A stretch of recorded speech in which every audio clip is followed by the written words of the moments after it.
लक्ष्मी नारायण जी, परम पूज्य महाराज जी, कोटि कोटि प्रणाम। महाराज जी, मैं पिछले लगभग 15 सालों से नाम जप की आराधना कर रहा हूँ। गुरु कृपा से रोज 4-5 घंटे साधना हो जाती है, लेकिन और करने का मन होता है। पुलिस की नौकरी है, महाराज जी शायद वरिष्ठ अधिकारी हैं पुलिस के।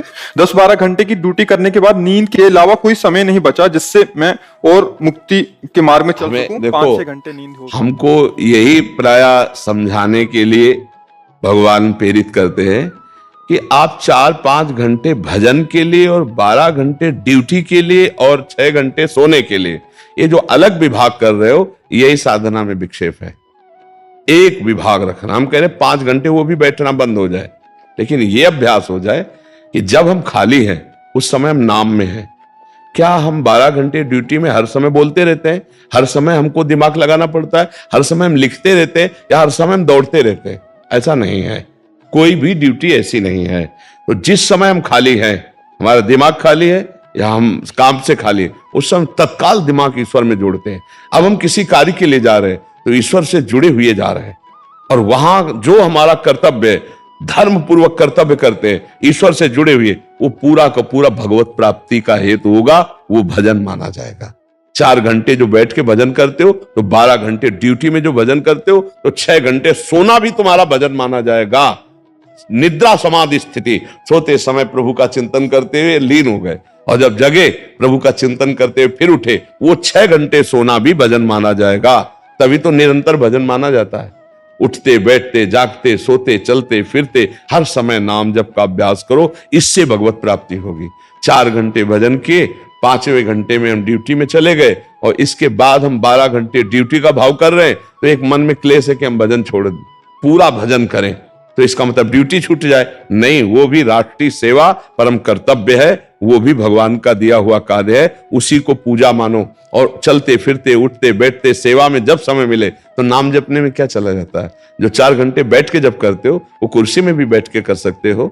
बात किया, बात मिनट 2 मिनट 4 मिनट 10 मिनट, अगर एक भी सांस हमको मौन लेने को मिलेगी तो हम बोल लेंगे राधा, फिर हम कार्य में लग गए, फिर बोलेंगे राधा, और इसके बाद 12 घंटे का कार्य वो पूरा भगवान को समर्पित कर दिया, वो भगवत प्राप्ति करा देगा। आप समझ पा रहे? भगवत प्राप्ति केवल बैठकर भजन करने से नहीं होती, भगवत प्राप्ति निरंतर भगवान में जुड़ने से होती है।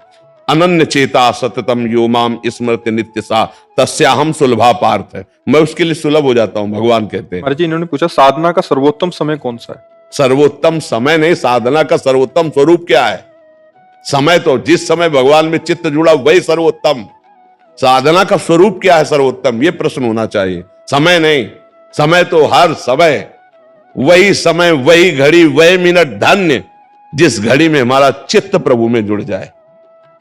समय जिस घड़ी में जिस समय में हमारा चित्त प्रभु में जुड़ जाए वो सर्वोत्तम समय गया। समय नहीं, स्वरूप समझो।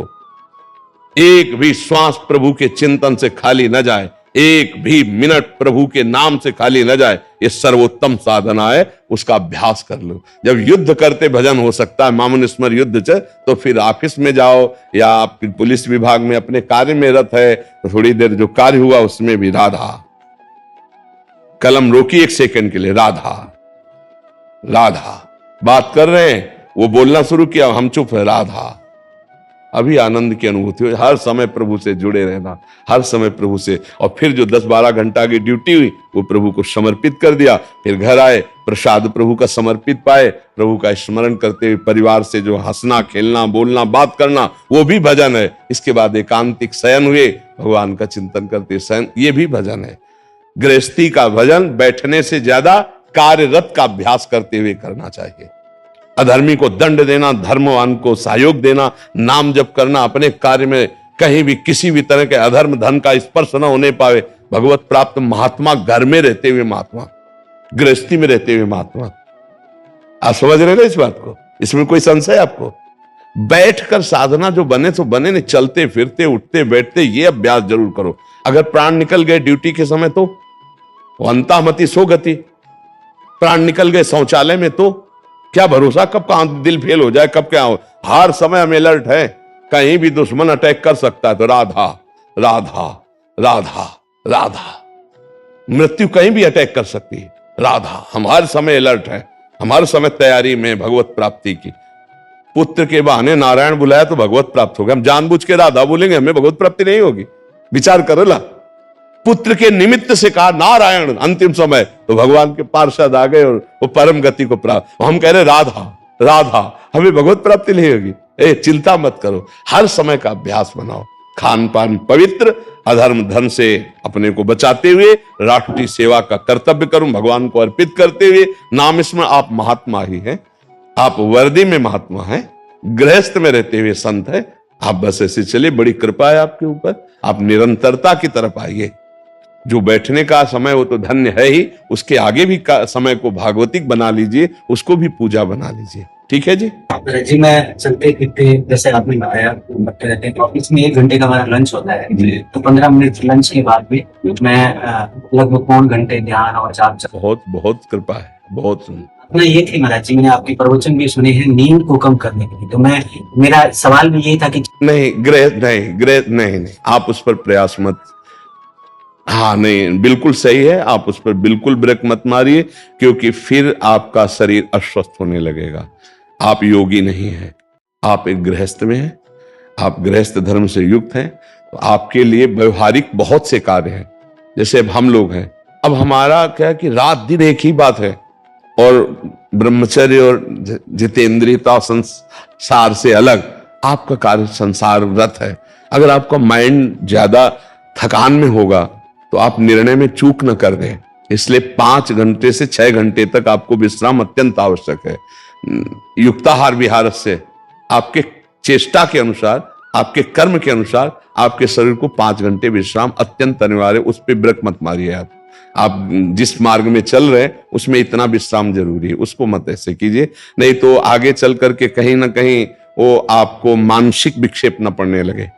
क्योंकि शरीर की क्षमता के अनुसार अगर हम ज्यादा उसमें, तो फिर नहीं बनेगा। धीरे धीरे 5.5 आप बहुत अच्छा आप कंट्रोल कर लाए, नहीं तो प्राय 7 घंटे लोग सोते हैं। क्यों? लगभग सब लगभग 7 घंटे लगभग। कोई थोड़ा सा सावधान तो 6:30। अब आप बहुत सावधान, 5:30 इससे नीचे मत उतरिएगा। बहुत अच्छी नींद का, बिल्कुल हम जो कह रहे हैं उसे मान लीजिए, बहुत अच्छा है। और ये नींद का समय भी भजन माना जाएगा। बस आप सोते समय भगवत स्मरण में तन्मय हो जाइए, कब सो गए आपको पता नहीं, और जब जगेंगे तो आप देखना भगवत स्मरण रहेगा, क्योंकि सोते समय स्मरण किया था। तो जो भी भगवत स्मरण करते हुए जगे तो पूरी नींद आपकी भजन मानी जाएगी, निद्रा समाधि स्थिति, ऐसे भजन किया जाता है। आप उसको ज्यादा आप तोड़िएगा नहीं, अब तोड़ना ठीक नहीं, क्योंकि आपका जो कार्य है वो व्यवहारिक और सांसारिक है, उसमें बहुत भी दिमाग की भी जरूरत है, क्योंकि जरा सी भी चूक में वो निर्णय में ठीक नहीं रहेगा। क्योंकि आप अधिकार पद में, पुलिस में, तो आपकी मानसिकता भी बहुत शीतल होनी चाहिए और स्वस्थ होनी चाहिए, शारीरिक स्थिति, इसलिए आपको इतना ठीक है। ठीक है, नाम जप के प्रभाव से महाराज जी ऑफिस का काम भी एकदम टाइम पे ही खत्म करता है, मतलब बड़े काम आते हैं, और मेरा जो टारगेट टाइम होता है उसमें भी पड़ा। हाँ, बहुत नाम में तो अपार सामर्थ्य है। और देखो, जब नाम का नशा चढ़ेगा तो हम आपको बता रहे हैं, 5 घंटे लेटे हो सकता है 1 मिनट नींद ना आवे, निरंतर नाम चलता रहे, फिर भी आपको थकान नहीं लगेगी। आप वो छोड़ो भगवान के ऊपर, अगर 5 घंटे 5.5 घंटे विश्राम होता है तो आप कीजिए। अगर उस समय भजन होता है तो आप देखना, जो 5-6 घंटे नींद में सुख मिलता है उसका कारण जानते हो? संसार का चिंतन ना होना, बस इतनी खास बात है। नींद में क्या होता है? संसार का चिंतन ना होना, और वो अगर भगवत चिंतन से संसार का चिंतन छुटा हुआ है तो आपको विक्षेप नहीं पड़ेगा। पर हम वो सांसारिक क्रियाओं को देखते हुए कह रहे हैं कि 5 घंटे विश्राम बहुत आवश्यक है, 5-5.5 घंटे। यदि भजन की वृत्ति बढ़ी तो लेटे भी तो भजन होगा, तो आपकी नींद और भजन एक हो जाएगा। फिर पता चला 5-6 घंटे से पढ़े लेकिन 1 मिनट भी नींद नहीं आई, तो आपको विक्षेप नहीं होगा, आप अपनी दिनचर्या में रत रहेंगे। नाम का अद्भुत प्रभाव है। अगर ऐसा हो तो उसमें कोई परेशानी नहीं, पर अपने को विश्राम देना है, शरीर को 5-5.5 घंटे देना है। ठीक है।